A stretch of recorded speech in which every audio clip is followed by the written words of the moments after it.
Hi guys, hope you're all doing well. My name is Fade Junaid. If you're new here, please, as you're watching, continue to subscribe, like, comment, and share. And today I will be talking to you guys about breastfeeding. So if you'd like to know a little bit more, please continue to watch.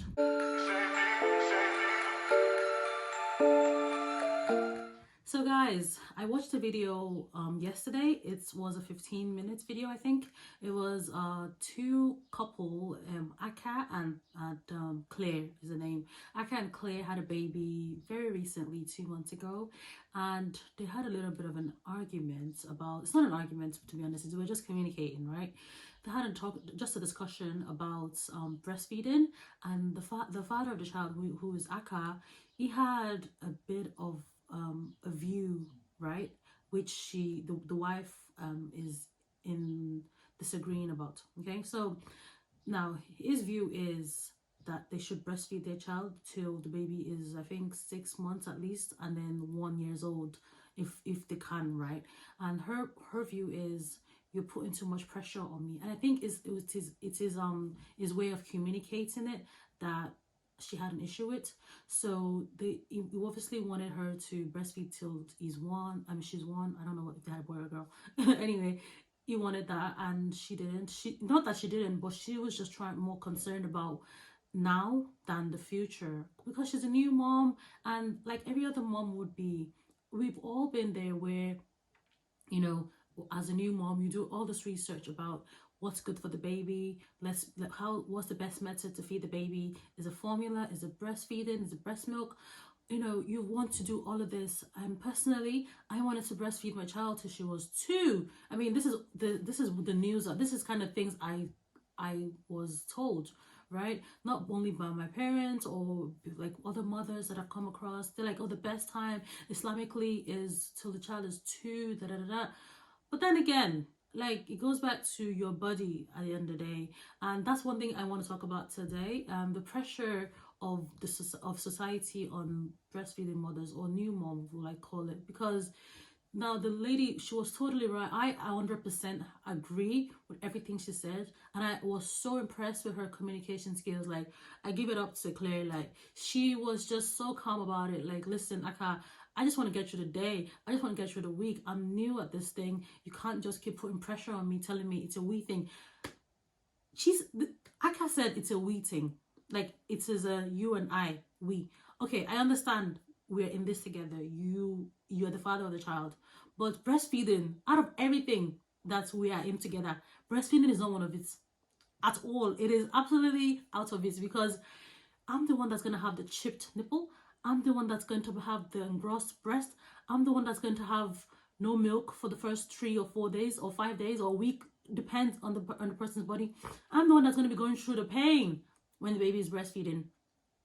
And the pain doesn't stop even at, my child is 4 months, and I still feel some sort of pain sometimes, because they're sucking on harder now. They're having a better grip. You know, these things, I'm the one that's going to be going through it. So it's not a weak thing. I do appreciate that it was being supportive and everything. I think the issue here was the communication, the way he communicated to her, because I'm sure Aka would have probably seen a lot of Instagram videos, a lot of news, a lot of articles, anything that'll tell you breastfeeding is the best thing to do, do this, you must breastfeed, like, all of that is good. It's all good. I mean, it's breastfeeding is the best according to research, right? But if you give your child formula, they're not gonna die. That's just the truth. And I have a few things I want to talk about. The first thing really is, like I already mentioned anyway, it's not a do or die matter. I don't believe so anyway. Now, this is all my opinion, so don't come for me, anybody. It's not a do or die matter if you're going to breastfeed your child, if your child actually wants it. Because at the end of the day, did that child tell you that I want to be breastfed? Did the child tell you that I want to be breastfed till I'm 6 months? Did they tell you that I want to be breastfed till they're 2 years old? Every child is different. For example, now, listen, yeah.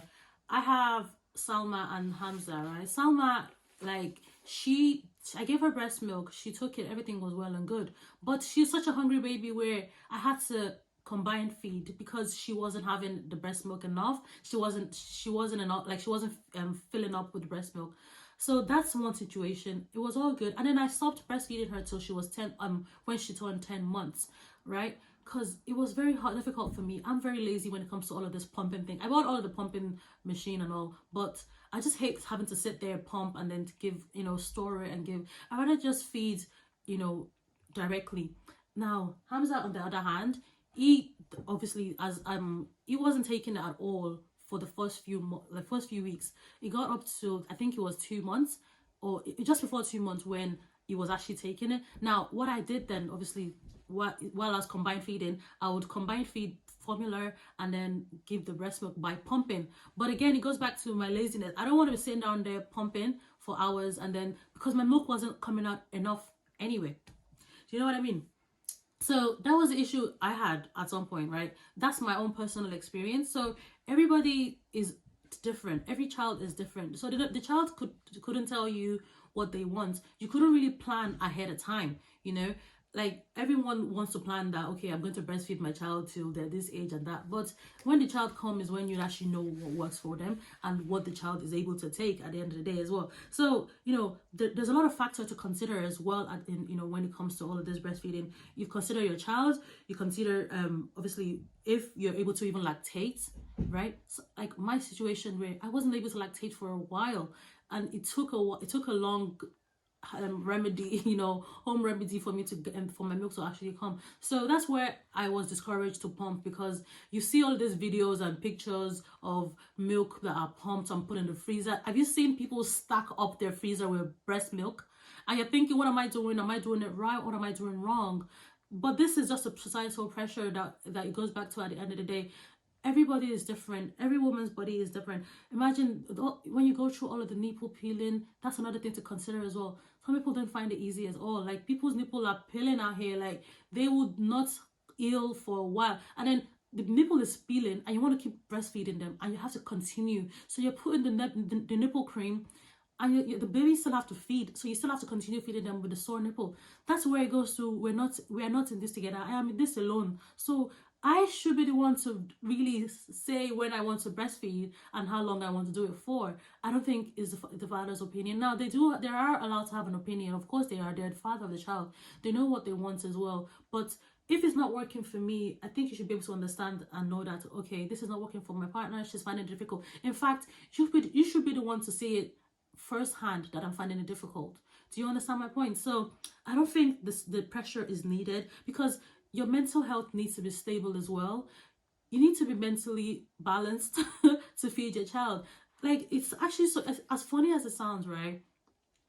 If sometimes looking at your child's picture alone is good enough for your breast milk to actually come out more.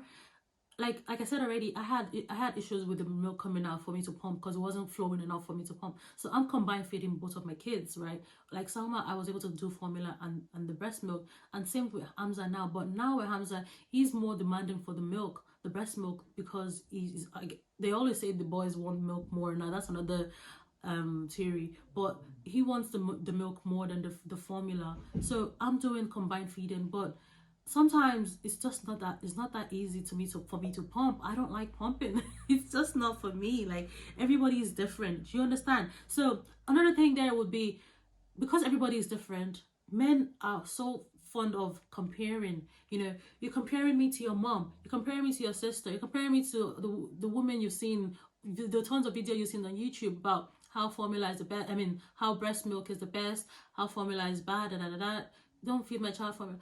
Bro, like, you don't actually know what this child wants. I personally I will be able to tell you that this child, okay, or maybe the breast milk is working for us, let's go on that route. Maybe the formula is working for us, let's go on that route. I mean, it's good to have a say, but then you couldn't say too much. Everybody is different, and you can't be comparing me to everybody else that you've known. Do you know what I mean? That's just it. It's more important for me to relax, for my mental health to be balanced, and then I'll be able to produce more milk. That's just, it's that easy. And that's if you're able to even breastfeed at all, like if you're able to produce milk at all. Okay, I mean, the only thing the partner could do is be there, give the woman water, drink, because you need to drink a lot of water. Okay, drink a lot of water, produce and provide water for me to drink, be there for me, console me if I'm in pain. You know, give me some water, console me if I'm in pain. And then if you want to be a wee matter here, I would have been able to pump enough for you to feed the baby, because that's the only way the partner could help, is to actually feed the baby through the bottle if you're able to produce milk. Okay, so I mean, the pressure is just very unnecessary. You have to let your body listen to your body, you know, let the body actually do what it can. Okay, don't let it all fall for the pressure, because sometimes at the end of the day, your mental health can't take it because of too much pressure. I mean, I personally went through it. I was so upset because Hamza wasn't taking the milk at the first few months, that I was in so much pressure that my mental health wasn't actually able to let me produce the milk while I was pumping. So I would only be able to pump like maybe 1 or 2 ounces, and then that's not even enough for me to keep in the storage bag. So I'll leave it in a bottle. I mean, that was discouraging and all. I think that's probably what discouraged me from pumping at this stage, to be honest. And I just rather feed directly. But that's the story for everybody, that just, it's always different. If you get me, the story is always different for everyone. So really, I saw the video and I was really inspired to talk about this with you guys. I know a lot of people who are going through the same thing.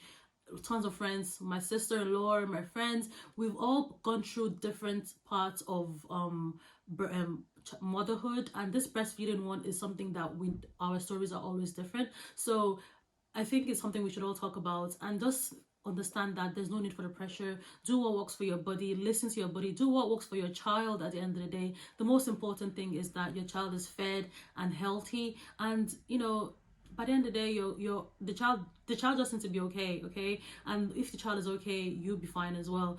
So guys, that brings me to the end of the video. I hope you learned 1 or 2 things from here. You guys, please share your own experience. It'd be really good to hear like what other people are going through as well, because this is something that is just probably newly spoken about. It's not even English. People are only starting to talk about it now, and I think it's very important for other new women, new mothers, and you know, aspiring mothers to see and learn 1 or 2 things from, and the fathers as well, because the fathers need to know, they need to just relax. We know what we're doing, at least have some trust and faith in us as well. So guys, I will leave the video here for you, and please continue to like, comment and subscribe, and I will see you in my next video. Bye guys.